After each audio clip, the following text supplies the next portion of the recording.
E aí, como é que tá? Tudo bem? Sejam bem-vindos ao nosso canal do Implacável Concurso aqui no YouTube. Você é muito bem-vindo aqui. Eu sou o professor Pablo Leonardo, sou professor da casa, tanto no presencial quanto no online aqui no YouTube, e eu estarei com você na sua preparação para a informática. O foco desse vídeo é a GCM de São José, Santa Catarina. Tá certo? E a gente vai trabalhar aqui segurança da informação. Gente, o que acontece? Hoje em dia, informática é quase que obrigatório em todos os concursos. E a gente sabe que no seu vai ter.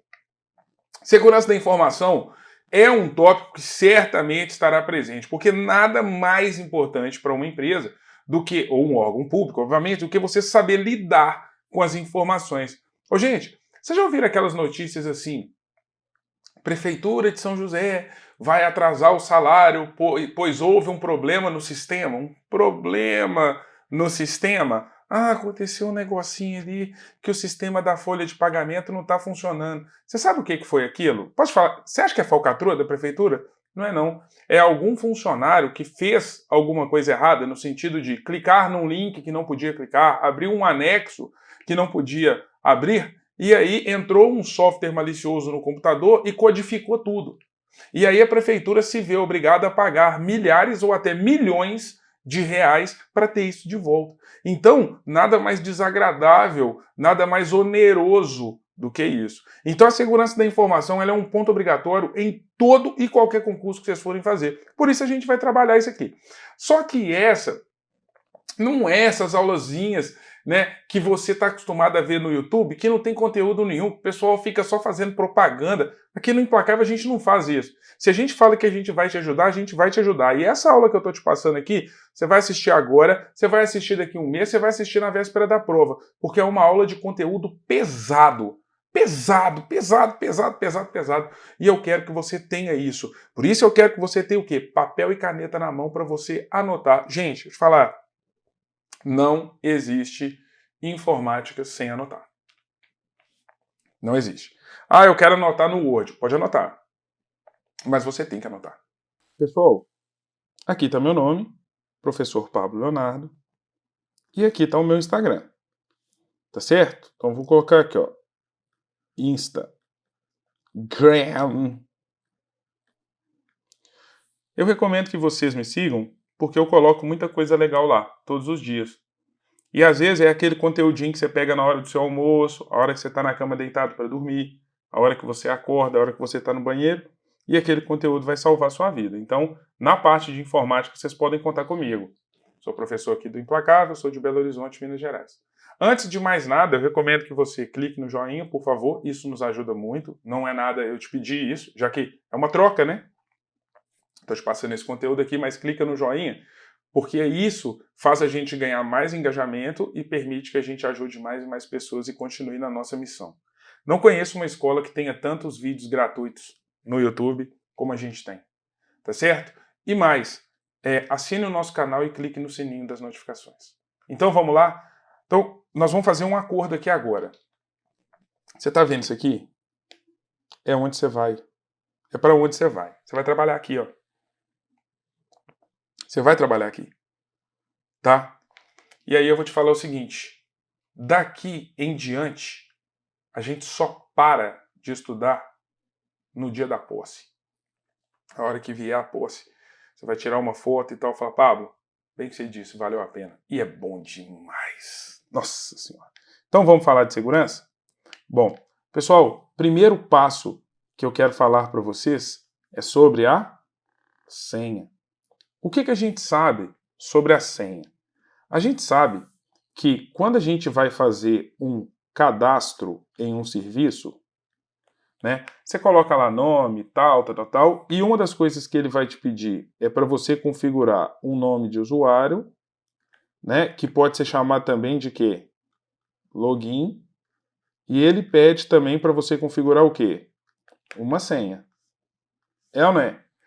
Porque toda vez que você for entrar nesse serviço e informar o login, ele vai pedir a senha. E se a senha que você fornecer for a mesma senha que você forneceu no momento do cadastro, ele permite a sua entrada. Porém, essa senha, ela pode ser uma senha fraca e ela pode ser uma senha forte.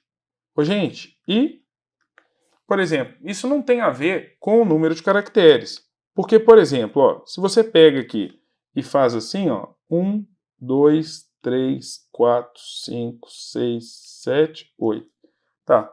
É uma senha de 8 caracteres. E você pega essa aqui, ó, jogo da velha, @y. Essa de baixo é mais forte que a de cima. Tá certo? Então, a questão de ser forte ou fraca, ela não tem a ver, né, com o número de caracteres. Não quer dizer que uma senha maior ela é mais forte do que uma senha menor. Você tem que analisar cada um dos casos. E as bancas organizadoras elas vêm pedindo isso na prova hoje. Tá? Não tô mentindo. Tô falando a verdade, pô. Então, o que você precisa entender? Aqui, ó. Existem senhas fortes e fracas. Ô, gente, esse PDF aqui vai para vocês, tá? Dá uma olhadinha na descrição do vídeo que tá aí, falando. Uma senha forte, ela é formada por um grande número de caracteres. E ela envolve letras, maiúsculas e minúsculas, ela envolve números e símbolos especiais. Beleza? E uma senha fraca é qualquer senha, por exemplo, gente, que tenha ou só números, ou só letras, ou então palavras do dicionário, como carro, moto, casa, ou seu nome, as iniciais de seu nome, data de aniversário. Né? Então, por exemplo, você está vendo isso aqui? 9, 12, 17. Se você olhar com uma visão mais ampla, se você imaginasse uma barra aqui, você veria que é uma data. Isso aqui é minha data de casamento. Você vai falar, Pablo, essa é uma senha forte, porque eu nunca saberia sua data de casamento. Sim, você não, mas minha esposa sim. Então ela conseguiria. Ela tentaria essa senha para abrir um e-mail meu, por exemplo. Você entende? A senha, gente, ela não é fraca se todo mundo, só se todo mundo do mundo conseguir abrir. Não é. Ou todo mundo do mundo conseguir descobrir. Né? Se ela for uma pessoa se ela for uma senha que uma pessoa sequer já consiga decifrar, ela é uma senha fraca. Tá? E aqui eu tenho um exemplo de uma senha forte. Fala assim, Pablo, mas como é que eu vou memorizar isso? Pessoal, hoje em dia a gente tem N formas, né, de armazenar senhas. Hoje, o seu aplicativo mesmo, o seu smartphone, ele tem um cofre de senhas. Né? Então, por exemplo, o meu ele tem um que chama Samsung Pass. Então, por exemplo, eu entro no meu Instagram. Aí ele vai e fala assim, você quer armazenar sua senha no Samsung Pass? Aí eu falo, sim. Aí toda vez que eu vou entrar no Instagram, ele pede para eu colocar a biometria. Aí a biometria faz com que eu abra o Samsung Pass e que o sistema pegue a senha do Instagram e digite automaticamente. Então, aquilo ali é um cofre de senhas. Então, você pode usar? Pode. E para te falar a verdade, você pode, porque, por exemplo, a gente tem aquele negócio assim, né? A gente fala muito com os idosos, né? Olha, não ande com a sua senha anotada, senha de banco, mas mesmo assim a gente vê, né? Na fila do banco eles tiram ali, né? A gente vê muito mulher, né? Tira do sutiã ali a bolsinha e aí tem o cartão, né? Eu falo isso muito pela minha avó, que eu via muito ela fazendo isso. Minha mãe também faz. Mas aí tinha o cartão com a senha anotada. É muito ruim, porque se perder o cartão, a senha já está ali, né? Então, fica fácil. Aí, teve uma questão de prova outro dia que falou assim, o usuário pode anotar as senhas dele dentro de um arquivo do Word? Pode. Ele pode fazer isso. Só que recomenda-se que esse arquivo do Word passe por criptografia. Ou seja, você pode ter no seu Word, né, um arquivo com todas as senhas. Vou te dar um exemplo. Nunca fiz isso aqui, mas vou fazer. Então aqui, ó, você coloca lá, sei lá, senhas. Né? Eu não colocaria esse nome, não. Eu não colocaria nome nenhum. Aí você coloca Facebook, Instagram, Tinder, Deezer. Aí você vai colocando, você anota aqui suas senhas, né? Tá, beleza. Aí você vai anotando as senhas de todos eles. Só que na hora de salvar, você vai fazer isso aqui, ó. Você abre aqui. Aí você tem a opção ferramentas, opções gerais, e aí você tem uma opção de senha. Tá vendo? Uma senha de proteção e uma de gravação. Isso aqui é criptografia. Então, qualquer pessoa que tentar abrir seu arquivo não vai conseguir porque não tem a senha. E dentro desse arquivo, você tem todas as suas senhas. Então, você pode fazer isso? Pode, né? Mas é o que eu disse, desde que você criptografe esse arquivo. Beleza? Então, você tenha senhas fortes e senhas fracas. Aqui, ó, vou te dar uma recomendação também de segurança. Não é recomendável utilizar a mesma senha para mais de um serviço. Tá? Então, não é recomendável utilizar a mesma senha para mais de um serviço. Por exemplo, não é recomendável, vou imaginar que você tem aqui, ó. Ah, você tem uma senha lá. R2Y25@33. É uma senha até forte. Só que você usa essa senha tanto para o Facebook quanto para o Instagram. Certo? Você concorda comigo que se o sistema do Facebook foi invadido e eles descobrirem a sua senha, eles vão tentar abrir seu Instagram com essa senha e vão conseguir? Por que você acha, assim como na sua casa, você não usa a mesma chave para todas as portas? Já reparou isso? Outro dia eu estava pensando nisso. Deixa eu só ver um negócio aqui. Porque, por exemplo, né, no meu prédio. No prédio que eu moro, você tem uma portaria para a rua, aí você entra e abre. E aí tem uma outra chave, né, que abre a portaria interna do prédio. Você tem a externa, que dá para a rua, e a interna, que é para entrar no prédio. Então são duas portarias em série e são duas chaves diferentes. Aí outro dia alguém falou assim, mas por que não põe a mesma chave, do jeito que era? Aí o pessoal falou assim, olha, não é seguro. Porque se alguém perder uma chave, quem achar a chave já consegue entrar pelo prédio. Então, mas aí a gente tem que ficar carregando duas chaves. Gente, mas é tão mínimo, tão pequeno. E a segurança que isso agrega é tão grande que vale a pena. Você está entendendo? Então, assim, da mesma forma que na sua casa você não usa a mesma chave para várias portas, aqui também não é recomendável. Beleza? Além da senha, nós temos a biometria. E o que é a biometria? Presta atenção, ó. Biometria tem a ver com escanear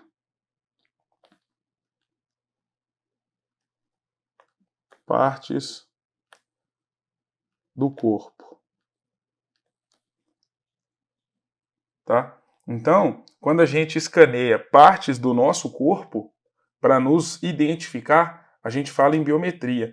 Toma cuidado, viu, gente? Porque geralmente o pessoal fala assim, é alguma coisa tria.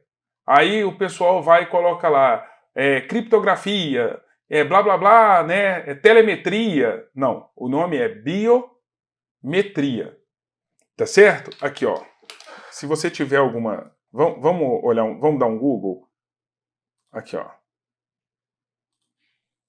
Formação do termo biometria. Vamos ver se ele acha. Aqui, ó. Bio é vida e metria é medida. Né? Então, medida da vida, basicamente. Né? Ah lá, é o estudo estatístico das características físicas ou comportamentais dos seres vivos. Nesse caso aqui, vai ser o estudo, né, das características físicas, ou seja, a voz, a íris dos olhos, impressão digital, a palma da mão. Nós temos nos nossos corpos elementos biométricos, que são elementos que conseguem nos identificar ou diferenciar, né, diante de uma série de outras pessoas. Ou seja, você pode estar diante de 1 milhão de pessoas que a sua digital ela te identifica de maneira única e exclusiva. Tá certo? A biometria, ela, durante um tempo, ela foi usada como uma alternativa às senhas. Então, ao invés de usar a senha, você usa a biometria. E até hoje é assim. Né? Porém, a gente pode usar as duas juntas. E aí a gente teria o que a gente vai falar no nosso próximo assunto. Tá? Mas calma, por enquanto. A gente não pode falar que a biometria é 100% segura, assim como nada é. Essa é uma lei da vida. Presta atenção.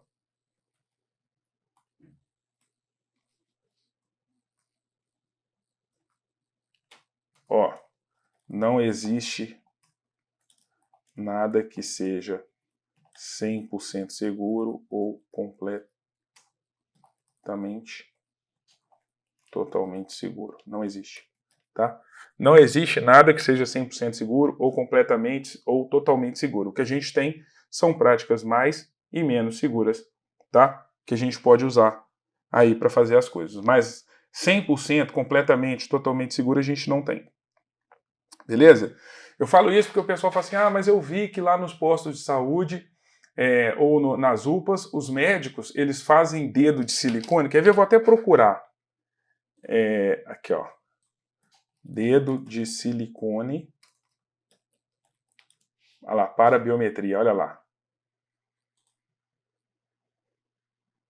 Tá vendo, gente? Você consegue comprar um dedo de silicone.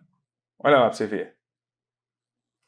Né? E aí você manda moldar esse dedo com as suas digitais. Assim.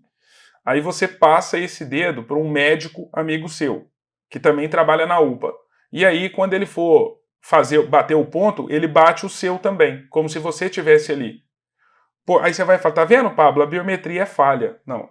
O que você tem que pensar é o seguinte: o que seria mais fácil?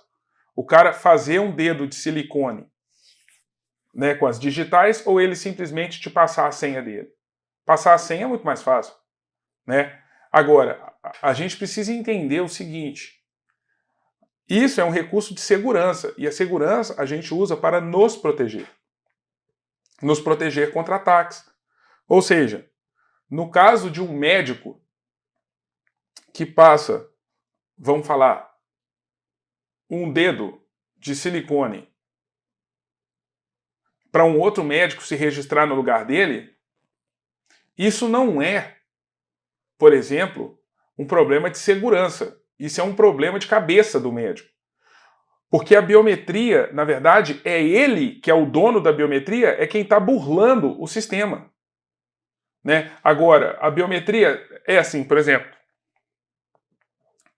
a biometria vai servir para o seguinte: ninguém consegue entrar no hospital se passando por aquele médico. Porque a senha dele, às vezes ele está digitando a senha, alguém olha e depois vai lá e digita a senha e entra. Mas a biometria não, porque tem o dedo dele. E aí ele colocou o dedo ali e a pessoa, por mais que tenha visto ele colocando o dedo, a pessoa não consegue pegar aquilo ali e entrar como se fosse ele. Ah, consegue se ela tiver o dedo de silicone. Mas como? Você está morto? Você está morto, com a boca aberta, alguém pega e faz um molde do seu dedo? Não. Isso vai ser consensual, né? Se alguém fizer o molde do seu dedo, vai ser porque você está pedindo. Tá certo? Beleza. Então, olha lá. É o sistema que verifica a identidade de um usuário através da leitura de partes do seu corpo, como impressão digital, íris, formato do rosto, dentre outras. E aí nós temos o que a gente chama de autenticação de dois fatores, e aqui eu quero que vocês tomem muito cuidado pelo seguinte. Cuidado. Não existe uma combinação correta.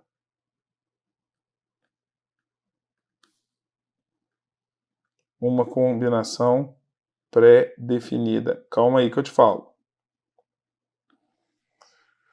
Não a autenticação de duas etapas é quando você usa uma autenticação, por exemplo, e você usa mais uma autenticação. Então, nesse caso aqui, ele usou biometria e usou a senha. Mas não quer dizer que será sempre assim. Né? Eu posso usar, por exemplo, na primeira etapa, a biometria. A segunda, ele pode me mandar um código no SMS do telefone. E aí eu pego esse código e entro. Então são duas etapas. Ou então, ele pode me mandar, por exemplo, no site, um site que eu faço compra, quando eu coloco o meu e-mail, ele me manda um SMS. Aí, quando ele me manda uma senha no e-mail. Aí eu vou lá no e-mail, pego a senha e coloco. Aí ele vai e me manda um SMS. São duas senhas aleatórias. Então, mas são duas etapas de autenticação. É como se fossem duas portas. Não quer dizer que as duas portas são pretas, as duas são vermelhas, ou uma tem que ser preta, uma tem que ser vermelha. É por isso que eu te falei assim, ó, cuidado. Não existe aqui uma sequência correta, pré-definida, tá? O fato é que são duas etapas de autenticação. E você acaba tendo muito mais segurança. Tá certo? Então, a autenticação de duas etapas, embora você tenha que tomar alguns cuidados, a autenticação de duas etapas é sempre muito útil. Ok? Backup. Gente, o que é backup? Cópia de segurança. Muitas provas de concursos chamam o backup, escreve assim, ó, backup. Tá tudo bem, tá? Não tá errado, não. Ô, gente, desculpa. Deixa eu mostrar um negócio para vocês. Você sabe o que é uma tirolesa. Tirolesa é isso aqui, né? Tirolesa é uma espécie de um esporte radical de arborismo e tal, que você pendura numa corda e desce por essa corda, geralmente é de uma montanha até um outro ponto. Tá? Só que a tirolesa, ela usa o conceito de corda de backup. Olha lá, geralmente é essa vermelha aqui, ó. Quando eu fui fazer isso a primeira vez, eu estava numa cidade montanhosa aqui, de Minas Gerais, e aí eu estava tentando entender como é que funcionava aquilo, porque era eu que ia pendurar naquilo ali, eu sou medroso. Aí eu virei pro cara e falei assim, não, isso aqui, tal, tal. Aí o cara falou assim, isso aqui é uma corda de backup. Aí eu falei assim, cara, tem chance disso dar errado? Ele falou, se não tivesse chance, não teria a corda de backup. Mas fique tranquilo, se a corda está aqui, é justamente para evitar que, caso algo dê errado, que você se machuque e por aí vai. Então, o backup é isso. Agora, quando a gente fala em backup em computação, a gente está falando de cópia de segurança. É simplesmente o fato de você pegar os arquivos que você tem e copiá-los para um outro local. Justamente para que você tenha a possibilidade de recuperar esses dados, esses arquivos, caso eles sejam perdidos. E acaba que o backup as pessoas fazem da maneira errada, ou não fazem. Tá certo? E as pessoas elas só percebem a importância do backup quando elas perdem um arquivo, e não deveria ser assim. Tá certo? Então veja bem, cópia de segurança impede que os arquivos sejam perdidos. Por quê? Porque você consegue recuperar os arquivos caso eles sejam excluídos. Deve ser feito preferencialmente, aqui ó, eu falei, preferencialmente em mídias removíveis. O que é mídia removível? CD, DVD, Blu-ray, fita, HD externo, tá? É claro, você vai procurar uma mídia que seja de baixo custo e que tenha grande capacidade de armazenamento. Que seja feito em mais de uma via, ou seja, mais de uma cópia. Por quê? Porque pode dar problema. Já aconteceu de você, naquele tempo que a gente ouvia muito CD no carro, você colocar um CD e ele tá arranhado ou mofado? Pois é o mesmo CD em que a gente grava o backup. Aquela mídia, ela pode se degradar. E você só vai perceber que ela se degradou, que ela estragou, quando você precisar dela. E aí vai ser uma surpresa bem desagradável. Então recomenda-se que você faça o backup em mídia removível mais de uma via. E que seja armazenado em local seguro, preferencialmente fora do ambiente de trabalho. Eu sempre pensava no seguinte, porque o backup ele tem que estar bem pertinho de mim. Por quê? Porque se der alguma zebra, eu simplesmente pego esse backup e pronto. Aqui, ó, te dou um exemplo. Eu tenho uma gaveta aqui do meu lado, tá? Eu tenho um HD externo aqui dentro. Então, eu coloco o meu backup aqui dentro, né? Ele está aqui, ó.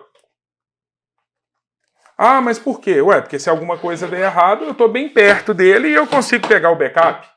Mas não.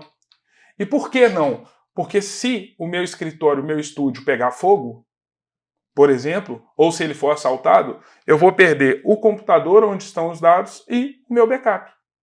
Então, isso aqui, esse HD externo está aqui? Tá, mas ele não tem o meu backup.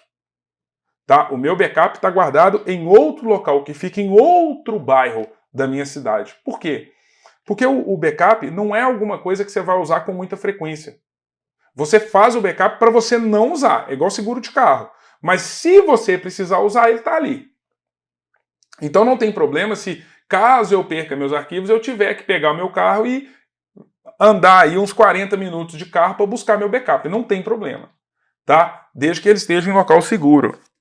Olha lá, o backup também pode ser feito na nuvem. Hoje em dia é muito comum, tá?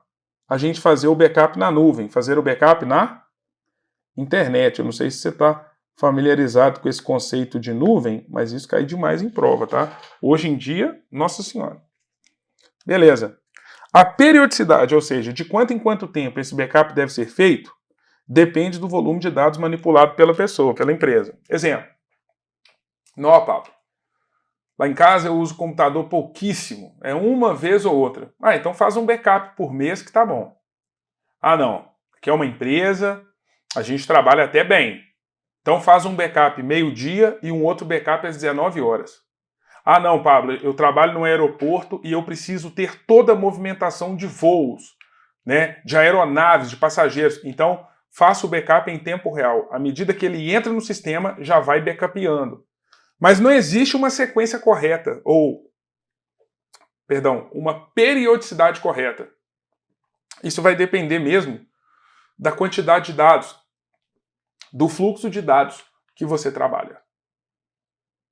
Tá certo?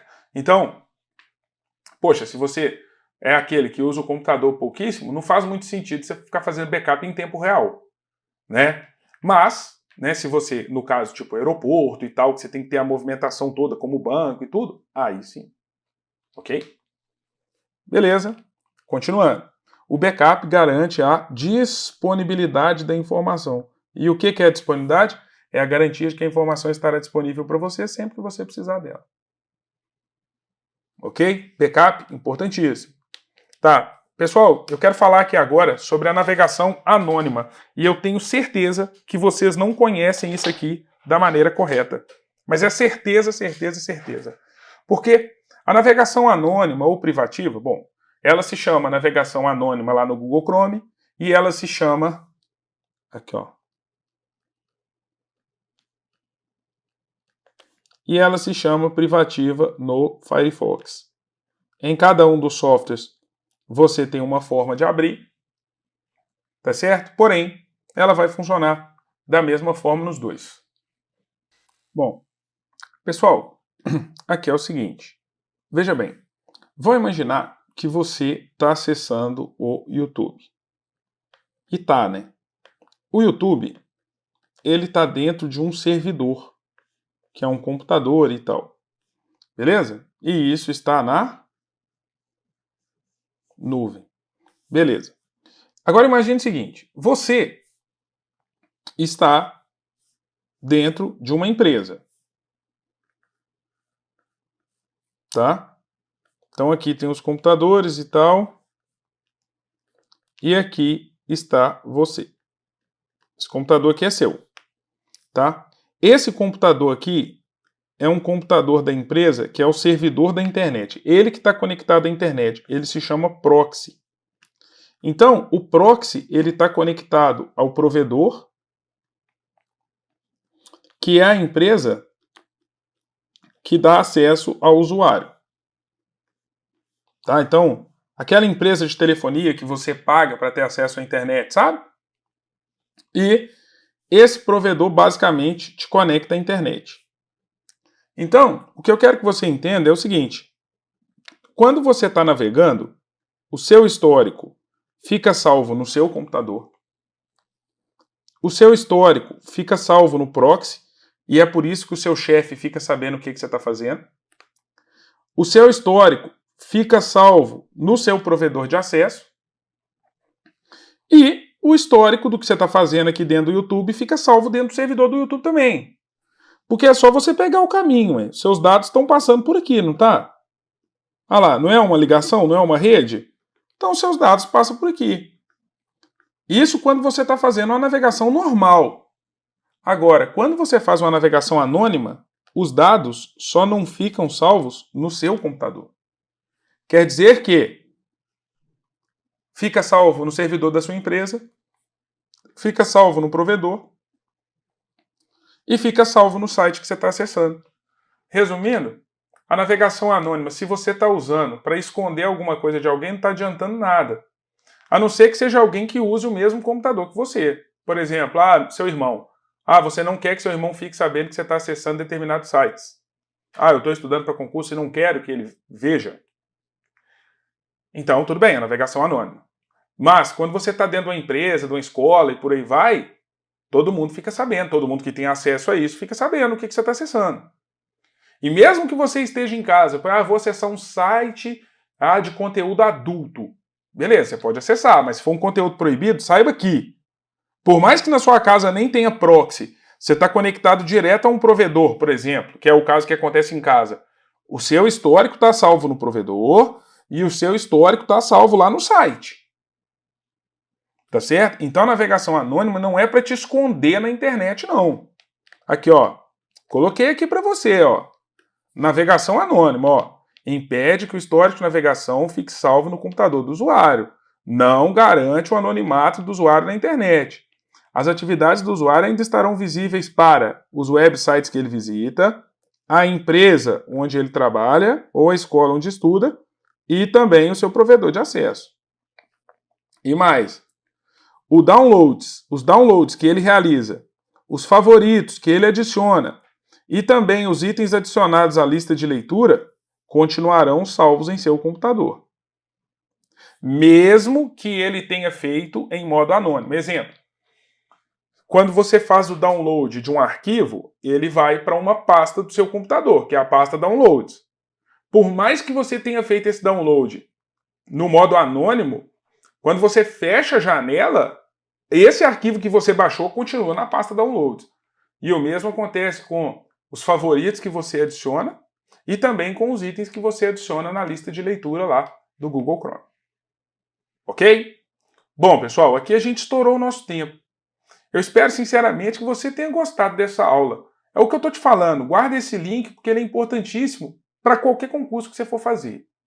A parte de segurança tem mais coisa, mas aqui a gente viu, vamos falar assim, 20%, né, do conteúdo. Então, a gente ainda tem muito o que estudar, mas eu sempre passo por aqui. E nós entregamos isso aqui para você gratuitamente. Tá certo? Deixe seu comentário aí. Não deixe, por favor, de dar um joinha. Vai nos ajudar muito a ajudar outras pessoas e continuar te ajudando. Tá certo? E assine o nosso canal. Clique no sininho das notificações. Assim, você sempre será avisado por e-mail quando a gente colocar um novo vídeo. Tá ok? Um abraço para você. Tudo de bom. Tchau, tchau.